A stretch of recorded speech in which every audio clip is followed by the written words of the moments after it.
നമസ്കാരം.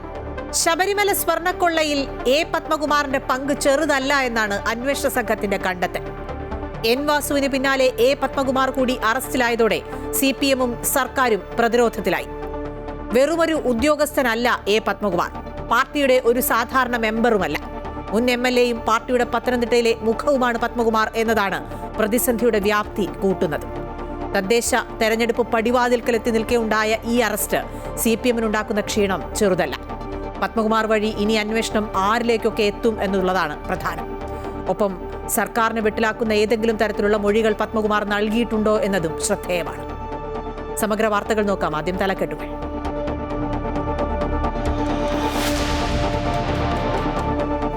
ഇനി അഴിക്കുള്ളിൽ. ശബരിമല സ്വർണ്ണക്കൊള്ളയിൽ ദേവസ്വം ബോർഡ് മുൻ പ്രസിഡന്റ് എ പത്മകുമാർ ജയിലിൽ. 14 ദിവസം ജുഡീഷ്യൽ കസ്റ്റഡിയിൽ വിട്ടു. സ്വർണം ചെമ്പാക്കിയത് പത്മകുമാറിന്റെ അറിവോടെ എന്ന് SIT. കുറ്റക്കാരായ ആരെയും സംരക്ഷിക്കില്ലെന്ന് CPM. ഇനി ചോദ്യം ചെയ്യേണ്ടത് മുൻമന്ത്രി കടകംപള്ളിയെ എന്ന് VD സതീശൻ.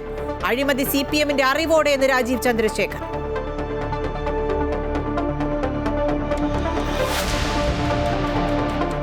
ഫെഡറൽ സംവിധാനത്തെ മറക്കരുത്.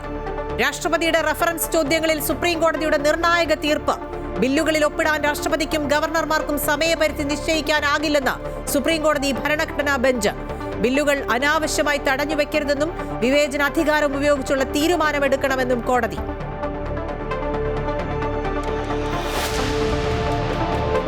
കളം പിടിക്കാൻ മുന്നണികൾ. തദ്ദേശ തെരഞ്ഞെടുപ്പിൽ നാമനിർദ്ദേശ പത്രികാ സമർപ്പണം നാളെ വരെ. തൃശൂർ അടാട്ട് പഞ്ചായത്തിൽ മുൻ MLA അനിലക്കര കോൺഗ്രസ് സ്ഥാനാർത്ഥി. ഇടുക്കിയിൽ കോൺഗ്രസ് സ്ഥാനാർത്ഥി നിർണയത്തിൽ തീരുമാനമായില്ല. കാസർഗോഡ് DCC ഓഫീസിൽ സീറ്റ് വിഭജനത്തെ ചൊല്ലി തമ്മിലടി. അനിശ്ചിതത്വത്തിനൊടുവിൽ വയനാട് ജില്ലാ പഞ്ചായത്തിലേക്കുള്ള കോൺഗ്രസ് സ്ഥാനാർത്ഥികളെ പ്രഖ്യാപിച്ചു.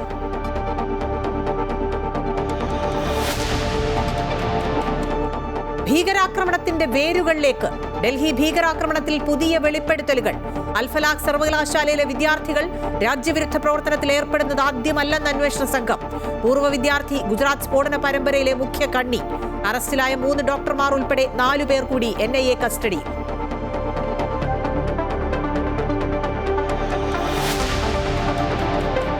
നിതീഷിന് 10ാം ഊഴം. सच्ची श्रद्धा और निष्ठा रखूंगा। मैं भारत की प्रभुता और अखंडता अक्षुण्ण रखूंगा। मैं बिहार राज्य के मुख्यमंत्री के रूप में मैं अपने कर्तव्यों का श्रद्धापूर्वक. ബീഹാറിൽ നിതീഷ് കുമാറിന്റെ നേതൃത്വത്തിൽ NDA സർക്കാർ അധികാരമേറ്റു. സാമ്രാട് ചൌധരിയും വിജയകുമാർ സിൻഹയും വീണ്ടും ഉപമുഖ്യമന്ത്രിമാർ. മന്ത്രിസഭയിൽ BJP സംസ്ഥാന അധ്യക്ഷൻ ദിലീപ് ജയ്സ്വാൾ ഉൾപ്പെടെ പ്രമുഖർ.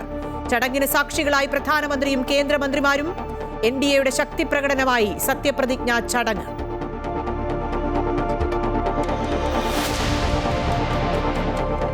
പ്രതിരോധ കരുത്ത്. ഇന്ത്യക്ക് $92.8 മില്യൺ ആയുധം നൽകാൻ അമേരിക്ക.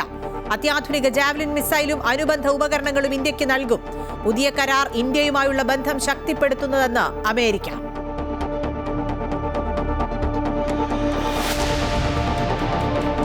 നിയന്ത്രണ വിധേയം. ശബരിമലയിൽ ഭക്തർക്ക് നിയന്ത്രണം. ഇന്ന് ദർശനത്തിന് അനുമതി നൽകിയത് 75,000 പേർക്ക്. സ്പോട്ട് ബുക്കിംഗ് 5,000 പേർക്ക് മാത്രം. നിയന്ത്രണം തിങ്കളാഴ്ച വരെ.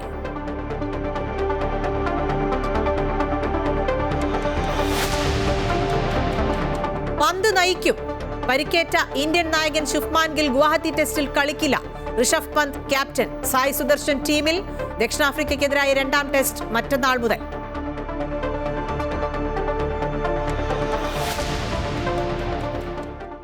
ഭീതിയൊഴിയാതെ. സംസ്ഥാനത്ത് വീണ്ടും അമീബിക് മസ്തിഷ്ക ജ്വരം ബാധിച്ചു മരണം. മരിച്ചത് തിരുവനന്തപുരം ആനാട് സ്വദേശിനി വിനയ. ഉറവിടം കണ്ടെത്താനായില്ല.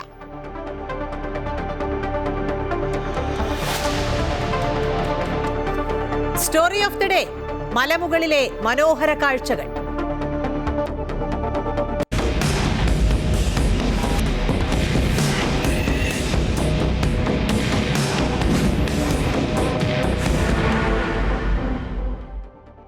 ആ ചങ്ങലയിലെ ഓരോ കണ്ണികളും അകത്തായിക്കൊണ്ടിരിക്കുകയാണ്. 6 പേരുടെ അറസ്റ്റാണ് എ പത്മകുമാറിന്റെ അറസ്റ്റോടുകൂടി മുഴുവൻ രേഖപ്പെടുത്തിയിരിക്കുന്നത്. എൻ വാസുവിനെയും ഉദ്യോഗസ്ഥരെയും പഴിചാരി അന്വേഷണ സംഘത്തിന് മുന്നിൽ പത്മകുമാർ വിശദീകരണം നൽകിയെന്നൊക്കെ വിവരം പുറത്തു വരുന്നുണ്ട്. ഒപ്പം സർക്കാരിനെ വെട്ടിലാക്കിയ ചില മൊഴികളും പത്മകുമാർ നൽകിയിട്ടുണ്ട് എന്നുള്ള സൂചനയാണ് ലഭിക്കുന്നത്. ഏതായാലും ശബരിമല സ്വർണ്ണക്കൊള്ള കേസിൽ നിർണായക അറസ്റ്റാണ് പത്മകുമാറിൻ്റെതായി ഉണ്ടായത്. മുൻ ദേവസ്വം ബോർഡ് പ്രസിഡന്റും CPM നേതാവും മുൻ MLAയുമായ എ പത്മകുമാറിനെ SIT അറസ്റ്റ് ചെയ്തത് കട്ടിളപ്പാളി കടത്തിയ കേസിലാണ്. ഗൂഢാലോചനയിൽ പങ്കുണ്ട് എന്നും സ്വർണം ചെമ്പാണെന്ന് എഴുതി നൽകിയത് പത്മകുമാറിന്റെ അറിവോടുകൂടിയാണെന്നുമാണ് SITയുടെ കണ്ടെത്തൽ. പോലീസ് ആസ്ഥാനത്ത് നടന്ന മണിക്കൂറുകൾ നീണ്ട ചോദ്യം ചെയ്യലിനൊടുവിലായിരുന്നു അറസ്റ്റ് രേഖപ്പെടുത്തിയത്. കൊല്ലത്ത് മജിസ്ട്രേറ്റിന് മുന്നിൽ ഹാജരാക്കിയ പത്മകുമാറിനെ 14 ദിവസത്തേക്ക് ജുഡീഷ്യൽ കസ്റ്റഡിയിൽ വിട്ടു. ശബരിമല സ്വർണ്ണക്കൊള്ളയുമായി ബന്ധപ്പെട്ട് 2 തവണ അന്വേഷണ സംഘം ചോദ്യം ചെയ്യലിന് നോട്ടീസ് നൽകിയപ്പോഴും വ്യക്തിപരമായ അസൗകര്യങ്ങൾ ചൂണ്ടിക്കാട്ടി എ പത്മകുമാർ ഹാജരായിരുന്നില്ല. ഒടുവിൽ ഇന്ന് രാവിലെ തന്നെ SITക്ക് മുന്നിൽ ഹാജരാക്കുകയും മണിക്കൂറുകൾ നീണ്ട ചോദ്യം ചെയ്യലിനൊടുവിൽ അറസ്റ്റ് രേഖപ്പെടുത്തുകയും ചെയ്തു.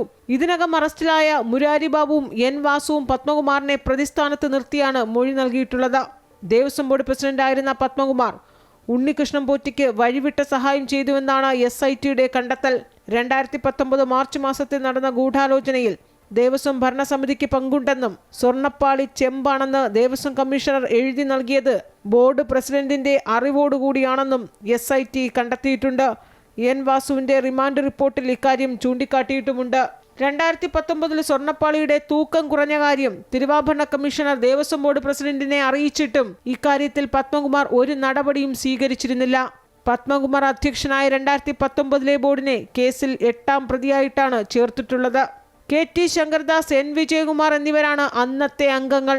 പോലീസ് ആസ്ഥാനത്ത് നടന്ന ചോദ്യം ചെയ്യലിനും അറസ്റ്റിനും ശേഷം വൈകിട്ട് 6 മണിയോടെയാണ് പത്മകുമാറിനെ പുറത്തേക്ക് ഇറക്കിയത്. കനത്ത സുരക്ഷാ വലയത്തിൽ വൈദ്യപരിശോധനയ്ക്കായി ജനറൽ ആശുപത്രിയിൽ എത്തിച്ചു. പരിശോധന പൂർത്തിയാക്കിയ ശേഷം കൊല്ലത്ത് മജിസ്ട്രേറ്റിന് മുന്നിൽ ഹാജരാക്കി. 14 ദിവസത്തേക്ക് പത്മകുമാറിനെ റിമാൻഡ് ചെയ്തു. സ്പോൺസർ ഉണ്ണികൃഷ്ണൻ പോറ്റി, ദേവസ്വം ബോർഡ് മുൻ അഡ്മിനിസ്ട്രേറ്റീവ് ഓഫീസർ മുരാരി ബാബു, മുൻ executive officer D Sudhesh Kumar, മുൻ തിരുവാഭരണം കമ്മീഷണർ KS ബൈജു, മുൻ ദേവസ്വം കമ്മീഷണറും പ്രസിഡന്റുമായിരുന്ന എൻ വാസു എന്നിവരാണ് ശബരിമല സ്വർണ്ണക്കൊള്ളക്കേസിൽ ഇതുവരെ അറസ്റ്റിലായത്. അമൃത ന്യൂസ്, തിരുവനന്തപുരം. എൻ വാസുവിന് പിന്നാലെ എ പത്മകുമാർ കൂടി അറസ്റ്റിലായതോടെ CPM കൂടുതൽ പ്രതിരോധത്തിലായിരിക്കുകയാണ്. അതുകൊണ്ട് തന്നെ പ്രതികരണങ്ങളും വരുന്നുണ്ട്. പക്ഷേ ആരെയും സംരക്ഷിക്കാൻ തയ്യാറല്ല എന്നാണ് നേതാക്കൾ പറയുന്നത്. അറസ്റ്റിലായ എ പത്മകുമാർ കുറ്റാരോപിതൻ മാത്രമാണെന്നാണ് സംസ്ഥാന സെക്രട്ടറി MV ഗോവിന്ദൻ പറഞ്ഞത്. അതേസമയം ഇടതുമുന്നണിയുടെ അധികാരം ഉപയോഗിച്ചാണ് ശബരിമലയിൽ കൊള്ളയടി നടത്തിയതെന്ന് പ്രതിപക്ഷ നേതാവ് പറയുകയാണ്. ഒപ്പം CPM നേതാക്കൾ ജയിലിലേക്കുള്ള ഘോഷയാത്രയാണ് നടത്തുന്നത് എന്നുകൂടി പ്രതിപക്ഷ നേതാവ് പറഞ്ഞു വയ്ക്കുന്നു.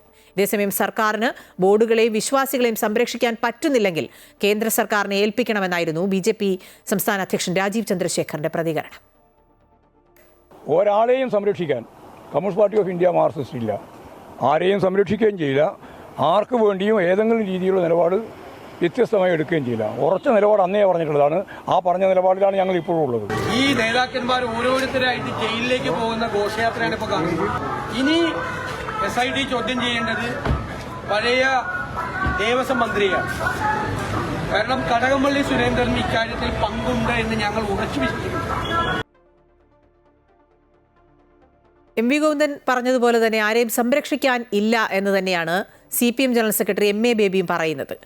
പിണറായി സർക്കാർ കുറ്റക്കാരെ ആരെയും സംരക്ഷിക്കില്ല എന്നത് ഈ എ പത്മകുമാറിന്റെ അറസ്റ്റോടെ തെളിഞ്ഞു എന്നുകൂടി MA ബേബി പറയുകയാണ്. ആരൊക്കെ എന്തൊക്കെ കുറ്റം ചെയ്തു എന്ന് തെളിയിക്കട്ടെ. വിഷയത്തിൽ രാഷ്ട്രീയ ഇടപെടൽ ഉണ്ടെന്ന ആക്ഷേപം ആർക്കും ഉന്നയിക്കാൻ കഴിയില്ല എന്നുകൂടി MA ബേബി പറഞ്ഞു വയ്ക്കും. ഞാൻ പ്രതീക്ഷിക്കുന്നത് നിങ്ങളിപ്പോൾ എന്നെ ഓഫീസിൽ നിന്ന് ജോലി കഴിഞ്ഞ് ഇറങ്ങുമ്പോൾ ഇങ്ങനെ ഖരാഹ് ചെയ്തിട്ട് ചോദിക്കുമ്പോൾ നിങ്ങളോട് പ്രതികരിക്കാതെ ഞാൻ പോകുന്നില്ല. ഇത് അന്വേഷണം നടന്നുകൊണ്ടിരിക്കുകയാണ്. ആദ്യം തന്നെ കേരളത്തിലെ ഇടതുപക്ഷ ജനാധിപത്യ മുന്നണി ഗവൺമെൻറ് നേതാക്കന്മാർ,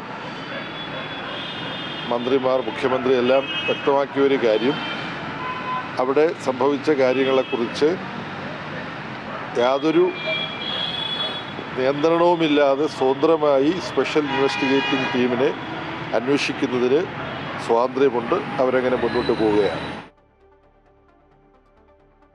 എ പത്മകുമാറിന്റെ അറസ്റ്റിൽ കടകംപള്ളി സുരേന്ദ്രന്റെ ഒരു പ്രതികരണം കൂടി വന്നിട്ടുണ്ട്. കാരണം അടുത്ത അന്വേഷണം കടകംപള്ളി സുരേന്ദ്രനിലേക്കാണ് എത്തുന്നത് എന്നുള്ള വിവരം പല കോണുകളിൽ നിന്ന് ഉയരുന്നുണ്ട്. ഒപ്പം തന്നെ കടകംപള്ളി സുരേന്ദ്രനെ ഇനി ചോദ്യം ചെയ്യേണ്ടതുണ്ട് എന്ന് പ്രതിപക്ഷ നേതാവ് കൂടി പറഞ്ഞു വയ്ക്കുമ്പോഴാണ് അദ്ദേഹം ഒരു പ്രതികരണം നടത്തുന്നത്. ദേവസ്വം ബോർഡിൻ്റെയും സ്വതന്ത്ര തീരുമാനമാണെന്നും അത് സർക്കാർ അറിയണമെന്നില്ല എന്നാണ് കടകംപള്ളി സുരേന്ദ്രൻ പറയുന്നത്. സ്വർണ്ണക്കൊള്ളയുമായി ഒരു ബന്ധവുമില്ലെന്നും ഇത് സംബന്ധിച്ച് ഒരു ഫയലും തനിക്ക് മുന്നിൽ എത്തിയിട്ടില്ല എന്നുകൂടി കടകംപള്ളി സുരേന്ദ്രൻ പ്രതികരിച്ചു.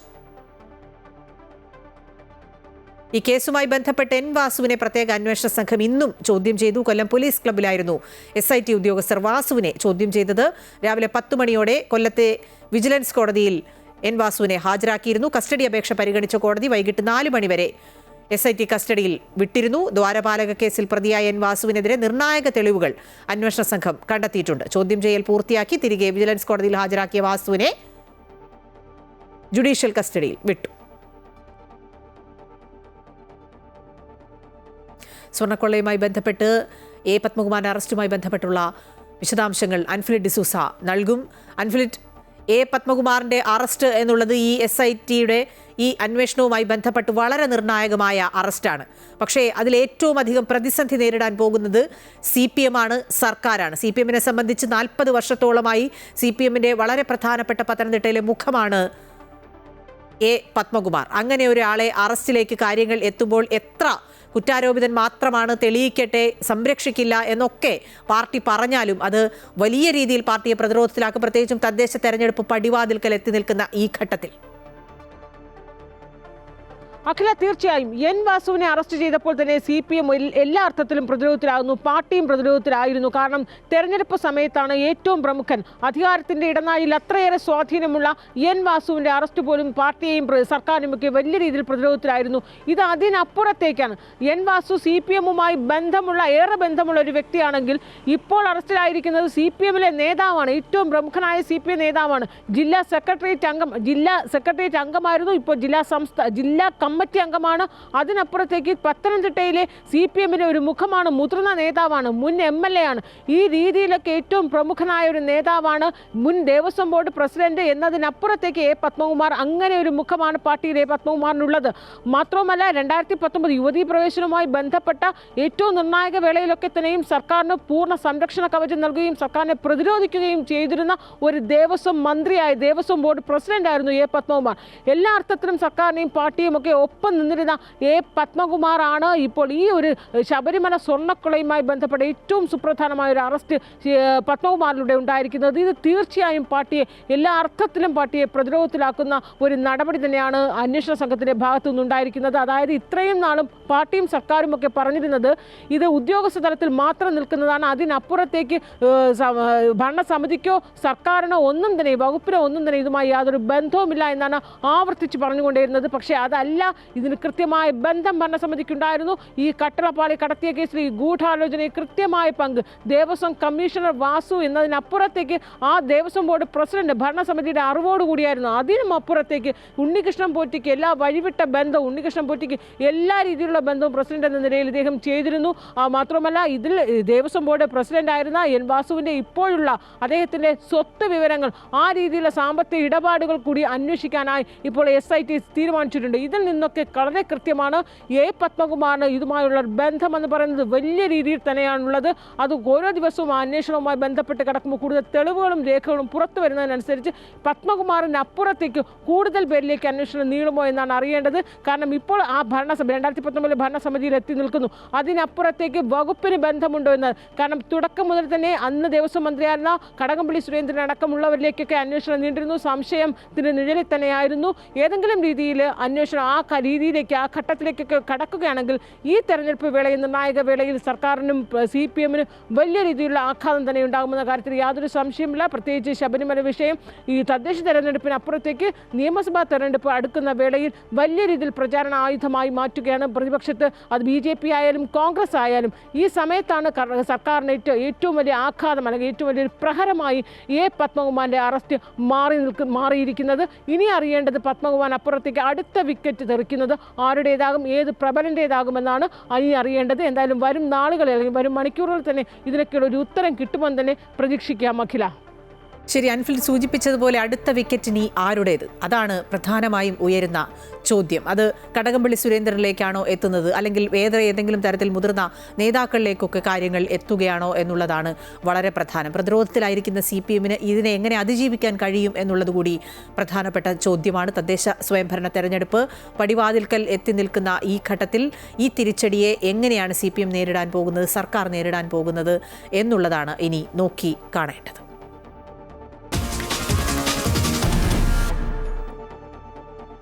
സുപ്രധാനമായ ഒരു തീരുമാനം അല്ലെങ്കിൽ ഒരു തീർപ്പാണ് ഇന്ന് സുപ്രീം കോടതിയിൽ നിന്നും വന്നത്. നിയമസഭ പാസാക്കുന്ന ബില്ലുകളിൽ ഒപ്പിടാൻ ഗവർണർമാർക്കും രാഷ്ട്രപതിക്കും സമയപരിധി നിശ്ചയിക്കാനാവില്ലെന്ന് സുപ്രീം കോടതിയുടെ ഭരണഘടനാ ബെഞ്ച് വ്യക്തമാക്കിയിരിക്കുന്നു. രാഷ്ട്രപതിയുടെ റഫറൻസിന് മറുപടിയായാണ് ചീഫ് ജസ്റ്റിസ് BR ഗവായി അധ്യക്ഷനായ ബെഞ്ച് ഇത് സംബന്ധിച്ച ഉത്തരവിറക്കിയത്.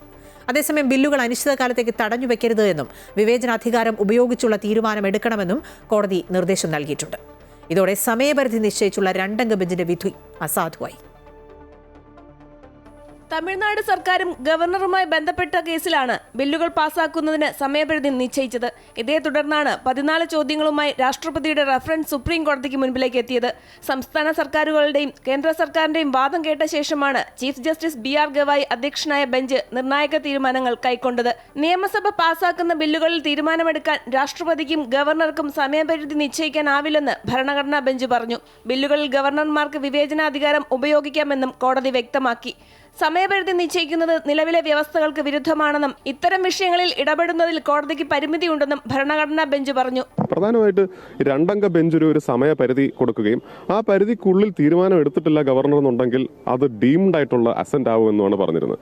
ഈ 2 കാര്യങ്ങളെ സുപ്രീം കോടതി വിമർശനീയമായ രീതിയിൽ കണ്ടിട്ട് കോടതിക്കും ജുഡീഷ്യൽ റിവ്യൂവിനും ഒന്നും ഗവർണറുടെ അധികാരങ്ങളെ അതിന്റെ മെറിറ്റിലേക്കുള്ള കാര്യങ്ങളെ തീരുമാനിക്കാൻ കഴിയില്ല എന്നും, എന്നാൽ ഗവർണറുടെ മുമ്പിൽ ഉണ്ടായിരുന്ന ഓപ്ഷൻസ് മുമ്പ് ഈ വിധിന്യായം വരുന്നതിന് മുമ്പുള്ള ഓപ്ഷൻസിൽ ഒരു 4ാമത്തെ ഓപ്ഷനായിട്ട് ഞാൻ അസെന്റ് കൊടുക്കുന്നില്ല എന്നുണ്ടെങ്കിൽ ഞാൻ അത് തിരിച്ചയക്കുകയുമില്ല, ഞാനത് എൻ്റെ ഓഫീസിൽ വെച്ചുകൊണ്ടേയിരിക്കും അനിശ്ചിത കാലഘട്ടത്തിലേക്ക്. കാരണം ഗവർണർ എന്ന ഓഫീസിന് അത്രയ്ക്കും അധികാരമുണ്ട്, ആ അധികാരത്തിനെ ആർക്കും ചോദ്യം ചെയ്യാൻ കഴിയില്ല എന്നൊക്കെയുള്ളൊരു ഒരു ന്യായവും ഒരു വാദവും ഉണ്ടായിരുന്നു. ആ വാദം ഇന്നത്തെ ഓർഡറിന് ശേഷം ഇല്ലാതാവുകയാണ്. അതേസമയം ബില്ലുകൾ അനിശ്ചിതകാലത്തേക്ക് പിടിച്ചുവെക്കുന്നതിലെ ആശങ്ക കോടതി പങ്കുവച്ചു.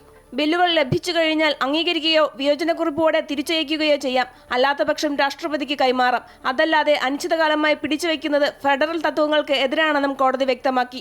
ഗവർണർ ചുമതല നിർവഹിക്കുന്നില്ലെങ്കിൽ കോടതിക്ക് ഇടപെടാമെന്നും സംസ്ഥാനത്ത് 2 എക്സിക്യൂട്ടീവ് അധികാരങ്ങൾ ഉണ്ടാകരുതെന്നും ഭരണഘടനാ ബെഞ്ച് വ്യക്തമാക്കി. അതേസമയം സുപ്രീംകോടതി ഉത്തരവോടെ ബില്ലിന്റെ കാര്യത്തിലുള്ള സർക്കാർ ഗവർണർ പോരുകൾ വീണ്ടും സജീവമാകും. തമിഴ്നാട് വിധിയുടെ പശ്ചാത്തലത്തിൽ സംസ്ഥാന സർക്കാർ പിൻവലിച്ച ഹർജികൾ വീണ്ടും കോടതിക്ക് മുൻപിലേക്ക് എത്തിയേക്കും. അമൃത ന്യൂസ്, ന്യൂഡൽഹി.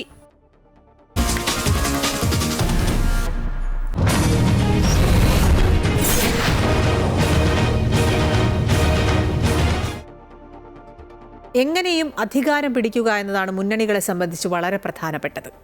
തദ്ദേശ തെരഞ്ഞെടുപ്പ് അടുത്തിരിക്കെ സ്ഥാനാർത്ഥികളെ പ്രഖ്യാപിക്കുമ്പോൾ അത്രയേറെ ശ്രദ്ധയോടെ മുന്നണികൾ സ്ഥാനാർത്ഥികളെ തീരുമാനിക്കുകയാണ്. പാർട്ടികൾ അവരുടെ പ്രമുഖരായ നേതാക്കളെ തന്നെ ഇറക്കുന്നതാണ് കാണുന്നത്.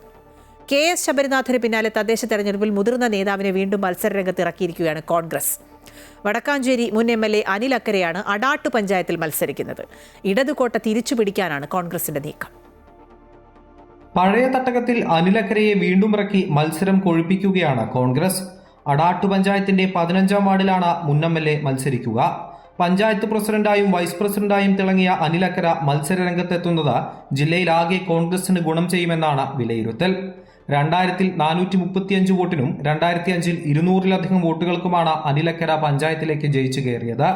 പിന്നീട് 45 വോട്ടിന്റെ ഭൂരിപക്ഷത്തിൽ വടക്കാഞ്ചേരി നിയോജക മണ്ഡലത്തിൽ അനിലക്കര ജയിച്ചു കയറുന്നതും രാഷ്ട്രീയ കേരളം കണ്ടു. അനിലക്കരയുടെ സ്ഥാനാർത്ഥിത്വം ഔദ്യോഗികമായി DCC പ്രസിഡന്റ് ജോസഫ് ടാജറ്റ് പ്രഖ്യാപിച്ചു. ജില്ലാ കോൺഗ്രസ് കമ്മിറ്റിക്കും തൃശൂർ ജില്ലയിലെ കോൺഗ്രസ് പ്രവർത്തകർക്കും പഴയകാല പ്രതാപത്തിലേക്ക് മടങ്ങി വരാൻ ഒരുപക്ഷെ എന്റെ പുറംതോൾ അല്ലെങ്കിൽ എന്റെ പുറം ഒരു ചവിട്ടുപടി ആകണമെന്നുണ്ടെങ്കിൽ അതും ഞാൻ സ്വീകരിക്കാൻ തയ്യാറാണ് എന്ന് തീരുമാനിച്ചുകൊണ്ടാണ് ഞാൻ അടാട്ടേക്ക് പോകുന്നത്. വടക്കാഞ്ചേരി ലൈഫ് മിഷൻ കേസ് ഉൾപ്പെടെ നിരവധി നിയമവ്യവഹാരങ്ങളിലൂടെ ഇടതുപക്ഷത്തിന്റെ കണ്ണിലെ കരടായി നിൽക്കുകയാണ് അനിലക്കര. അതുകൊണ്ട് തന്നെ അനിലിനെ തോൽപ്പിക്കാൻ CPM കച്ചകെട്ടി ഇറങ്ങുമെന്നും ഉറപ്പാണ്. അമൃത ന്യൂസ്, തൃശൂർ. കോൺഗ്രസിനെ സംബന്ധിച്ച് പലയിടത്തും ഈ സ്ഥാനാർത്ഥി നിർണയം ഒരു കീറാമുട്ടിയായി മാറിയതാണ് നമ്മൾ കണ്ടത്. ഇടുക്കിയിലെ സ്ഥാനാർത്ഥി നിർണയത്തിലും ഇതുവരെ തീരുമാനമാക്കാൻ കോൺഗ്രസിന് കഴിഞ്ഞിട്ടില്ല. ജില്ലാ പഞ്ചായത്തിലേക്കുള്ള 12-ൽ 7 സീറ്റുകളിൽ മാത്രമാണ് ഇതുവരെ സ്ഥാനാർത്ഥികളെ നിശ്ചയിച്ചത്. തർക്കം രൂക്ഷമായതിനെ തുടർന്ന് 5 സീറ്റുകളിലേക്കുള്ള സ്ഥാനാർത്ഥി നിർണയം KPCCക്ക് വിട്ടിരിക്കുകയാണ്. നാമനിർദ്ദേശ പത്രിക സമർപ്പിക്കാനുള്ള സമയപരിധി അവസാനിക്കാറായിട്ടും ഇടുക്കിയിലെ കോൺഗ്രസിന്റെ സ്ഥാനാർത്ഥി നിർണയം ഒന്നുമായിട്ടില്ല. ഇടതുപക്ഷ സ്ഥാനാർത്ഥികൾ ജില്ലാ പഞ്ചായത്തിലേക്ക് പത്രിക സമർപ്പിച്ച് പ്രചരണവും തുടങ്ങി. എന്നിട്ടും ഇടുക്കിയിൽ കോൺഗ്രസിന് സ്ഥാനാർത്ഥികളെ നിശ്ചയിക്കാൻ പോലും കഴിഞ്ഞിട്ടില്ല. ജില്ലാ പഞ്ചായത്തിലെ 12-ൽ 7 സീറ്റുകളിൽ മാത്രമാണ് ധാരണയായത്. 5 സീറ്റുകളിൽ തർക്കം തുടരുന്നു. ഇതിൽ തീരുമാനം സംസ്ഥാന നേതൃത്വത്തിന് വിട്ടു. കട്ടപ്പന, തൊടുപുഴ നഗരസഭകളിലും പ്രതിസന്ധി രൂക്ഷമാണ്. 2ഇടത്തും UDF ധാരണ മാത്രമാണായത്. കട്ടപ്പനയിൽ AI ഗ്രൂപ്പുകൾക്ക് പുറമെ KC വേണുഗോപാൽ വിഭാഗവും സീറ്റിനായി ശക്തമായി സമ്മർദ്ദം ചെലുത്തുന്നു. കുറഞ്ഞ സമയം കൊണ്ട് എങ്ങനെ പ്രതിസന്ധി പരിഹരിക്കുമെന്ന ആശങ്കയിലാണ് നേതൃത്വം. KC വേണുഗോപാൽ AICC ജനറൽ സെക്രട്ടറിയാണ്. അദ്ദേഹം അങ്ങനെ ഒരു കാര്യങ്ങളും പറഞ്ഞിട്ടില്ല. ജില്ലാ പഞ്ചായത്ത് മുതൽ താഴേക്ക് എല്ലാ ഘടകങ്ങളിലും റിബലുകൾ ഭീഷണിയാകാനാണ് സാധ്യത. മുതിർന്ന പല നേതാക്കളും സീറ്റിനായി രംഗത്തുണ്ട്. അർഹമായ പ്രാതിനിധ്യം കിട്ടിയില്ലെന്ന ആക്ഷേപമാണ് യൂത്ത് കോൺഗ്രസിന്. അമൃത ന്യൂസ്, ഇടുക്കി. ഇടുക്കിയിൽ കണ്ടതുപോലെ തന്നെ വയനാട്ടിലും കോൺഗ്രസിന് സ്ഥാനാർത്ഥി നിർണയത്തിൽ വലിയ അനിശ്ചിതത്വമാണ് ഉണ്ടായിരുന്നത്. ജില്ലാ പഞ്ചായത്തിലേക്കുള്ള കോൺഗ്രസ് സ്ഥാനാർത്ഥികളെ പക്ഷേ അനിശ്ചിതത്വമൊക്കെ മാറി പ്രഖ്യാപിച്ചിരിക്കുകയാണ്. മുതിർന്ന നേതാക്കളെ ഒഴിവാക്കിയുള്ള ലിസ്റ്റിൽ KSU യൂത്ത് കോൺഗ്രസ് ജില്ലാ അധ്യക്ഷന്മാർ സ്ഥാനാർത്ഥികളായി. തർക്കത്തെ തുടർന്ന് വലിയ സമവായ ചർച്ചകളൊക്കെ നടന്നു. അതിന് പിന്നാലെയാണ് സ്ഥാനാർത്ഥി നിർണയം പൂർത്തിയാക്കിയത്. കോൺഗ്രസ് ഭരിക്കുന്ന 11 സീറ്റുകളിലേക്കുള്ള സ്ഥാനാർത്ഥികളെയാണ് പ്രഖ്യാപിച്ചത്. സീറ്റിനായി വടംവലി നടത്തിയ മുതിർന്ന നേതാക്കളായ KL പൗലോസ്, KK വിശ്വനാഥൻ എന്നിവരെ പരിഗണിച്ചില്ല. അതേസമയം യൂത്ത് കോൺഗ്രസ് ജില്ലാ പ്രസിഡന്റ് അമൽ ജോയ്, KSU ജില്ലാ പ്രസിഡന്റ് ഗൗതം ഗോകുൽദാസ് എന്നിവർക്ക് സീറ്റ് ലഭിച്ചു. യൂത്ത് കോൺഗ്രസ് സംസ്ഥാന സെക്രട്ടറി ജഷീർ പള്ളിവയലിന് സീറ്റ് നിഷേധിക്കപ്പെട്ടു. തർക്കത്തെ തുടർന്ന് സ്ഥാനാർത്ഥി നിർണയം പൂർത്തീകരിക്കാൻ സാധിച്ചിരുന്നില്ല. മാരത്തോൺ ചർച്ചകൾക്കൊടുവിലാണ് അവസാന നിമിഷം സ്ഥാനാർത്ഥി നിർണയം പൂർത്തീകരിക്കാൻ DCC നേതൃത്വത്തിന് സാധിച്ചത്. സ്ഥാനാർത്ഥി തീരുമാനം വൈകുന്നതിൽ KPCC നേതൃത്വം അതൃപ്തി രേഖപ്പെടുത്തിയിരുന്നു. UDF കാലങ്ങളായി കുത്തകയായി വെച്ചിരുന്ന ജില്ലാ പഞ്ചായത്ത് ഭരണം കഴിഞ്ഞ തവണ നറുക്കെടുപ്പിലൂടെയാണ് നിലനിർത്തിയത്. എന്നാൽ ഇത്തവണ കോൺഗ്രസ് മത്സരിക്കുന്ന പല ഡിവിഷനുകളിലും അട്ടിമറികൾക്ക് സാധ്യതയുണ്ട്. അമൃത ന്യൂസ്, വയനാട്. കാസർഗോഡ് ഇതേ പ്രതിസന്ധിയാണ്. വലിയ പൊട്ടിത്തെറിയാണ് പക്ഷേ കാസർഗോഡ് ഉണ്ടായത്. ഈസ്റ്റ് എളേരി പഞ്ചായത്തിലെ സ്ഥാനാർത്ഥി നിർണയവുമായി ബന്ധപ്പെട്ട യോഗത്തിൽ നേതാക്കൾ തമ്മിൽ കയ്യാങ്കളി നടത്തി. DCC വൈസ് പ്രസിഡന്റ് ജെയിംസ് പന്തമാക്കനും DKTF ജില്ലാ പ്രസിഡന്റ് വാസുദേവനും തമ്മിലായിരുന്നു ഓഫീസിൽ ഏറ്റുമുട്ടൽ.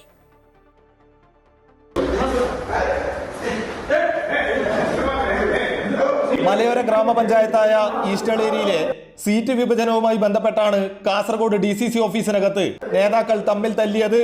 DCC വൈസ് പ്രസിഡന്റ് ജെയിംസ് പന്തമാക്കലും കർഷക സംഘടനയായ DKTFന്റെ ജില്ലാ പ്രസിഡന്റ് വാസുദേവനുമാണ് ഏറ്റുമുട്ടിയത്. മുൻപ് കോൺഗ്രസിൽ നിന്ന് തെറ്റിപ്പിരിഞ്ഞ് ജെയിംസ് പന്തമാക്കൽ DDF എന്ന സംഘടനയുണ്ടാക്കി പ്രവർത്തിച്ചിരുന്നു.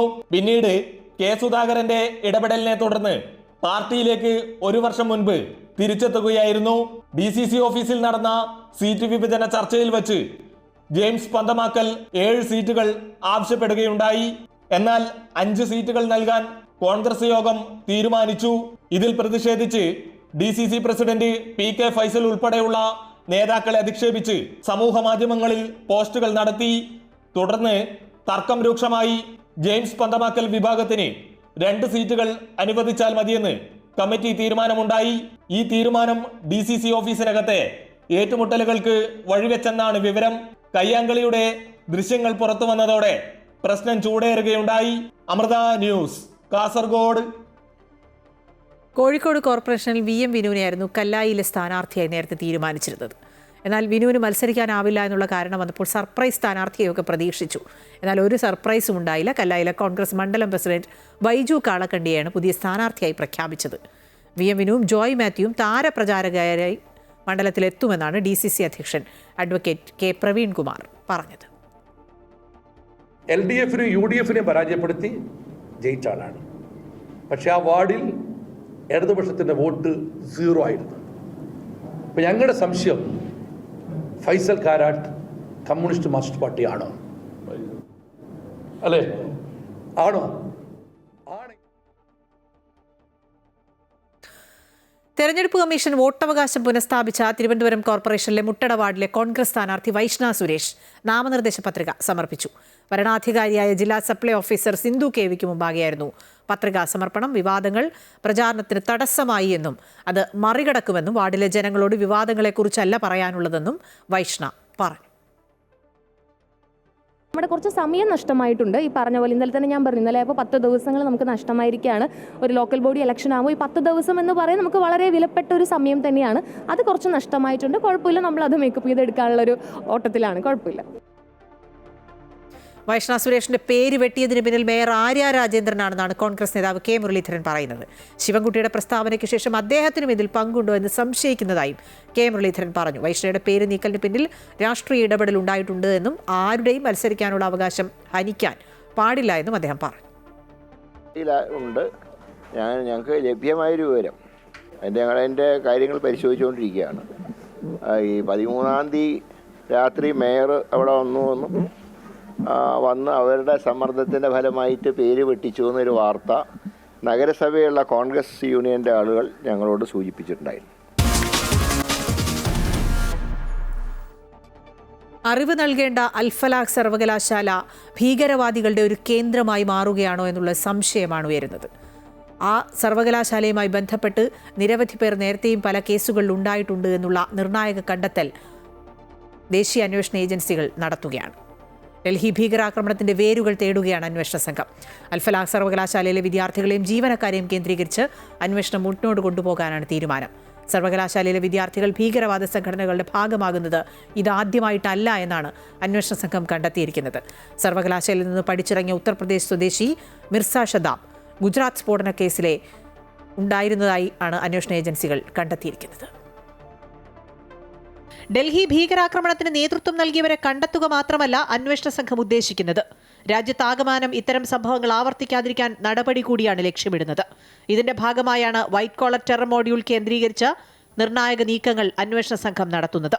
ഫരീദാബാദിലെ അൽഫലാ സർവകലാശാല കേന്ദ്രീകരിച്ച് നടത്തിയ അന്വേഷണത്തിലാണ് ഇവിടെ മുമ്പ് പഠിച്ചിരുന്നവരും ഭീകരവാദ സംഘടനകളുമായി ചേർന്ന് രാജ്യവിരുദ്ധ പ്രവർത്തനങ്ങളിൽ ഏർപ്പെട്ടിരുന്നുവെന്ന വിവരം ലഭ്യമായത്.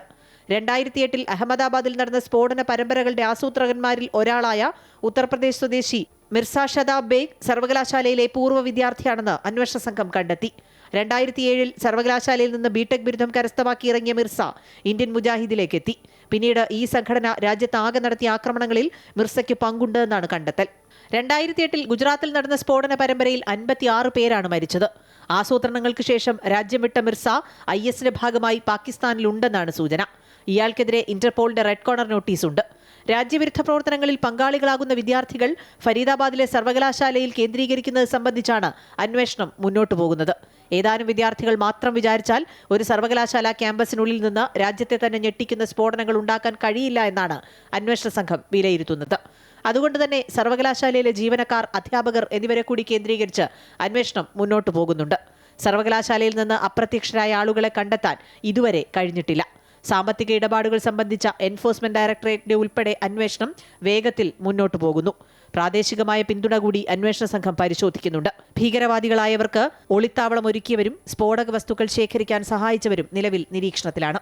അമൃത ന്യൂസ്, ന്യൂഡൽഹി. ഡൽഹി സ്ഫോടനവുമായി ബന്ധപ്പെട്ട് 4 പേരെ കൂടി അറസ്റ്റിലായിട്ടുണ്ട്. അതിൽ 3 പേർ ഡോക്ടർമാരാണ്. ഇവരെ 10 ദിവസത്തേക്ക് NIA കസ്റ്റഡിയിലും വിട്ടിട്ടുണ്ട്. അന്വേഷണം വളരെ ദ്രുതഗതിയിൽ പുരോഗമിക്കുകയാണ്.